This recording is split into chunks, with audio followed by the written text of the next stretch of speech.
আর একটা দোয়া শিখাই দেই। ইনশাআল্লাহ এই দোয়া করলে রিজিক তো বাড়বেই ইনশাআল্লাহ, আপনার যত ঋণ আছে ইনশাআল্লাহ আল্লাহ পাক শোধ করে দিবে। বিশ্বাস করলেন না? এই দোয়া শিখাই দিচ্ছি, এই জন্য আমাকে হাদিয়া দেওয়া দরকার, স্পেশালি আমাকে এখন হাদিয়া দেওয়া দরকার।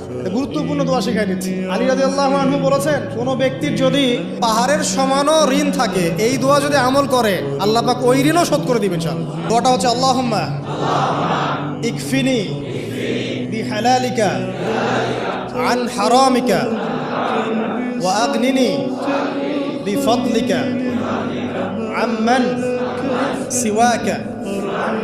এই দোয়াটা ছোট না, এটা মুখস্থ করবেন, সেজদায় পড়বেন, নামাজের সেজদায় পড়বেন, আত্তাহিয়াতু দরুদ শেষ তারপরে পড়বেন, নামাজ শেষে হাত তুলে করবেন, যখন তখন শেষ রাত্রে করবেন, ইনশাআল্লাহ দেখবেন আপনার ঋণ বলতে কিছু থাকবে না।